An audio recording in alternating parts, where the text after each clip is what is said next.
ഇനി ഈ കൊച്ചിയിലെ മസാജ് സെൻ്ററുകൾ അത് പലപ്പോഴും ഈ അനാശാസ്യപരമായ കാര്യങ്ങളാണ് നടക്കുന്നത്. എല്ലാത്തിലുമല്ല, നല്ല മസാജിങ് സെൻ്ററുകളുണ്ട്. പക്ഷേ ഇത് പെൺകുട്ടികളെ വലിയ രീതിയിൽ വഴിതെറ്റിക്കുന്നത് മാത്രമല്ല, അവരെ മരണത്തിലേക്ക് വരെ ഇത്തരം മസാജ് സെൻ്ററുകൾ നയിക്കുന്നു എന്നാണ് പറയുന്നത്. എന്താണ് അതിലെ വാസ്തവം? തീർച്ചയായിട്ടും മസാജിങ് സെൻ്ററുകളുടെ എണ്ണം കൊച്ചിയിൽ ദിനംപ്രതി കൂടിക്കൊണ്ടിരിക്കുകയാണ്. വലിയൊരു വരുമാനമാണ് ഇതുവഴി ലഭിക്കുന്നത്. ഈ പറഞ്ഞതുപോലെ അവിടെ യഥാർത്ഥ രീതിയിലുള്ള മസാജിങ് സെൻ്ററുകൾ പലയിടത്തുമുണ്ട്. അവിടെ ആയുർവേദ ഡോക്ടറുടെ സേവനം ലഭ്യമാണ്. ഓരോരുത്തരുടെയും ശരീരത്തിൻ്റെ പ്രശ്നങ്ങൾ മനസ്സിലാക്കി ആ രീതിയിലുള്ള മസാജിങ്ങാണ് അവിടെ നൽകുന്നത്. പക്ഷേ ഇതിൻ്റെ മറവിൽ അനാശാസ്യപരമായി നടത്തുന്ന സ്ഥലങ്ങളുമുണ്ട്. അത് കഴിഞ്ഞ ആഴ്ചയൊക്കെ ഇത്തരത്തിൽ റെയ്ഡ് ചെയ്ത് പിടിക്കുന്ന സാഹചര്യവും ഉണ്ടായി. നിരവധി യുവതികളെയും യുവാക്കളെയും ഒക്കെ പിടികൂടി പിന്നീട് വിട്ടയക്കുന്ന സാഹചര്യമുണ്ടായി.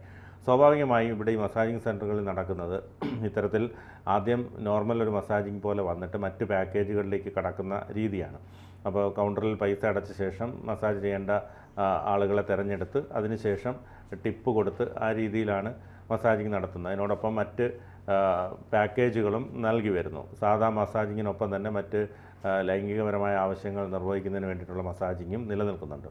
സ്വാഭാവികമായും ഇത് ഈ പറഞ്ഞതുപോലെ കോളേജ് വിദ്യാർത്ഥിനികളടക്കം ഇതിൽ വന്ന് പെടുന്നുണ്ട്.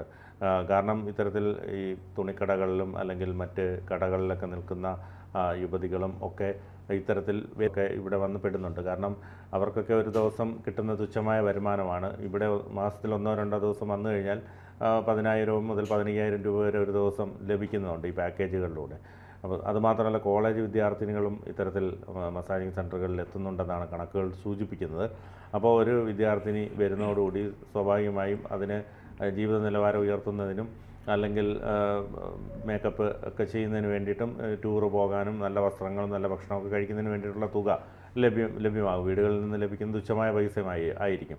സ്വാഭാവികമായി ഒരു പെൺകുട്ടി പോയി കഴിഞ്ഞാൽ ഇപ്പോൾ കൊച്ചിയിലൊക്കെ ഈ MDMA അടക്കമുള്ള ലഹരി പദാർത്ഥങ്ങൾ ഹോസ്റ്റലുകളിലൊക്കെ പിടികൂടുന്നുണ്ട്.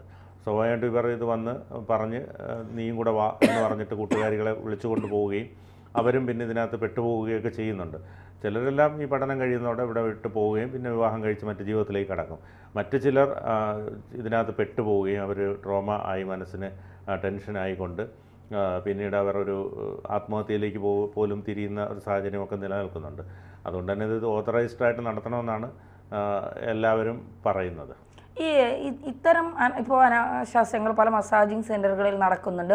പല പെൺകുട്ടികളും ആത്മഹത്യ ചെയ്യുന്നുണ്ട്. കാരണം തൻ്റെ ജീവിതം ആദ്യം ഇതിൻ്റെ ഒരു പുറംമൂടി കണ്ട് അല്ലെങ്കിൽ ഇതിൽ നിന്ന് കഴിയുമ്പോൾ ഒരുപാട് പൈസ കയ്യിൽ വരുന്നത് കണ്ട് ഇതിലേക്ക് പോകുന്നതാണ്. പിന്നീട് തൻ്റെ ജീവിതം താനായി തന്നെ നശിപ്പിച്ച് കളഞ്ഞല്ലോ എന്നുള്ള ഒരു ചില പെൺകുട്ടികളുടെ മനസ്സിൽ, ഇപ്പോഴത്തെ ന്യൂ ജെൻ പെൺകുട്ടികളുടെ എല്ലാവരുടെയും അല്ല, ചില പെൺകുട്ടികളുടെ മനസ്സിൽ അത്തരം തോന്നലുകൾ ഉണ്ടാവുകയും അവർ ആത്മഹത്യയിലേക്ക് നീങ്ങുകയും ചെയ്യുന്ന ഒരവസ്ഥയുണ്ട്.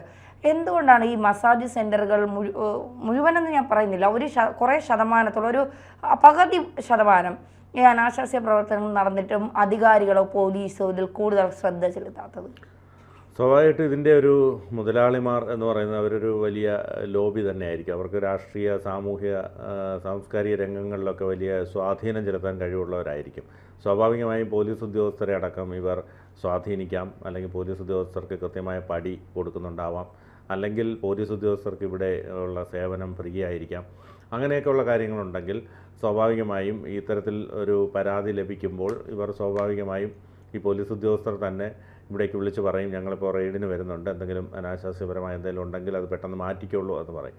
സ്വാഭാവികമായിട്ടും അങ്ങനെ ഒരു നിർദ്ദേശം ലഭിക്കുന്നതിൻ്റെ ഭാഗമായിട്ട് പിന്നീട് വരുമ്പോൾ അവിടെ യാതൊരു തരത്തിലുള്ള ഇതും കണ്ടെത്താൻ കഴിയുകയില്ല. അപ്പോൾ അവർ ഈ പരാതി നൽകിയ ആളിനോട് പറയും, ഞങ്ങളവിടെ ഇൻസ്പെക്ഷൻ നടത്തി, പക്ഷേ അവിടെ ഒന്നും യാതൊരു വിധത്തിലുള്ള മോശം രീതിയിലുള്ള ഒന്നും കണ്ടെത്താൻ കഴിഞ്ഞില്ല, അവിടെ നിയമപരമായി തന്നെയാണ് പ്രവർത്തിക്കുന്നതെന്ന് പറയാൻ കഴിയും.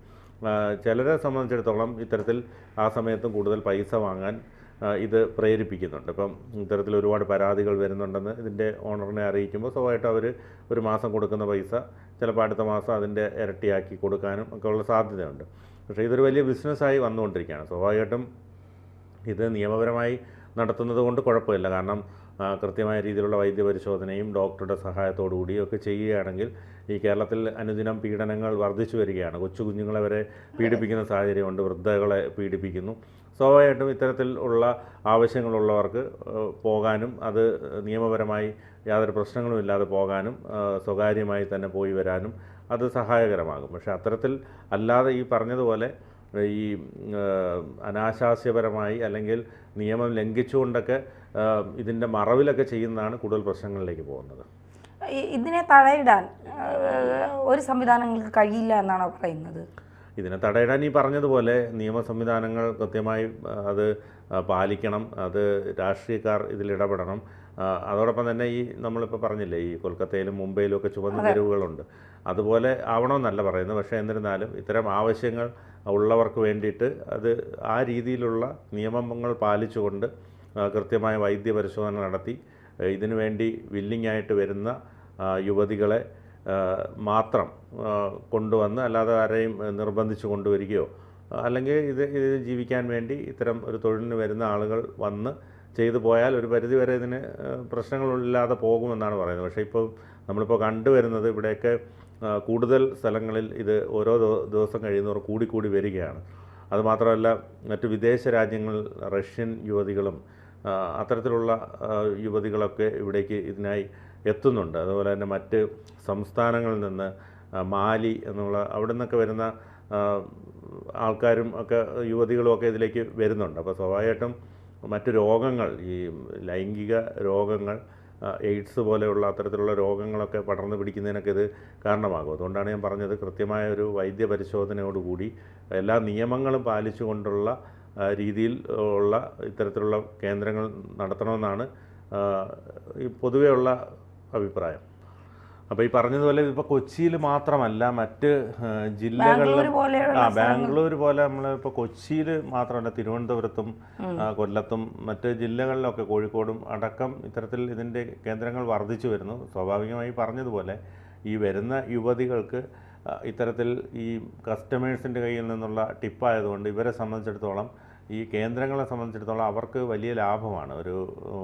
ഒരു കേന്ദ്രം തുടങ്ങുക, അതിൻ്റെ വാടകയും പിന്നെ അതോടൊപ്പം തന്നെ ഈ പറഞ്ഞതുപോലെ അവിടെ വരുന്നവർക്ക് ഉള്ള സംവിധാനങ്ങൾ ഒരുക്കുക, മറ്റൊരു റിസപ്ഷൻ പോലെ പ്രവർത്തിക്കുക, അത്രയും ഒരു ചിലവ് മാത്രമേ വരുന്നുള്ളൂ. അപ്പോൾ ഈ വരുന്നവരിൽ നിന്ന് ഒരു രജിസ്ട്രേഷൻ ഫീസ് ഇവർ ഈടാക്കും. അതിപ്പോൾ ഒരു തവണ രജിസ്റ്റർ ചെയ്താൽ പിന്നെ വരുമ്പോഴും അതുപോലെ തന്നെ ആ ഫീസ് കൊടുക്കേണ്ടി വരും എന്നാണ് പറയുന്നത്.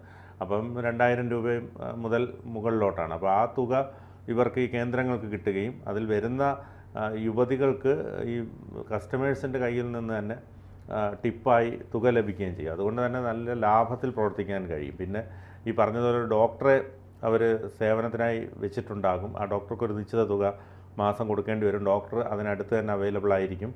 എന്തെങ്കിലും ഒരു പ്രശ്നം വന്നാൽ ഡോക്ടർ അവിടെ ഉണ്ടാവും. അപ്പോൾ അത്തരത്തിലാണ് ഇതിൻ്റെ ഒരു സംവിധാനം പ്രവർത്തിച്ചു വരുന്നത്. പക്ഷേ ഈ പറഞ്ഞതുപോലെ ഇത് ഒരുപാട് അനാശാസ്യമായി പോവുകയും അതുപോലെ തന്നെ ഈ യുവതികളൊക്കെ മറ്റ് മസാജിങ് നമ്മൾ അറിയാമല്ലോ, അത് പഠിച്ച് അതൊരു തൊഴിലായി പഠിച്ച് വരുന്നവരുണ്ട്. അവർ ആ മസാജിങ്ങിന് വേണ്ടി മാത്രം വരുന്നവരായിരിക്കും. പക്ഷേ അവരെ പതിയെ മറ്റ് പാക്കേജുകളിലേക്ക് കൊണ്ടുപോവുകയും അവരുടെ മൈൻഡിനെ ഒരു ട്രോമയിലേക്ക് എത്തിക്കുകയൊക്കെ ചെയ്തു കഴിഞ്ഞാലാണ് ഈ ആത്മഹത്യയൊക്കെ വർദ്ധിച്ചു വരുന്നത്. അതോടൊപ്പം തന്നെ അവർക്ക് മറ്റൊരു വിവാഹ ജീവിതത്തിലേക്ക് കടക്കാൻ പറ്റാത്ത സാഹചര്യമൊക്കെ വരുന്നത്. അതുകൊണ്ട് അത്തരത്തിലുള്ളതൊക്കെ ഒഴിവാക്കി ഓതറൈസ്ഡായിട്ട് ഇത്തരം കേന്ദ്രങ്ങൾ നടത്തണം എന്നാണ് പൊതുവെയുള്ളൊരു അഭിപ്രായം. കൂടുതൽ വാർത്തകളും വിശേഷങ്ങളും നിങ്ങളിലേക്ക് എത്താൻ ABC മലയാളം സബ്സ്ക്രൈബ് ചെയ്യുക, ബെൽ ബട്ടണും അമർത്തുക.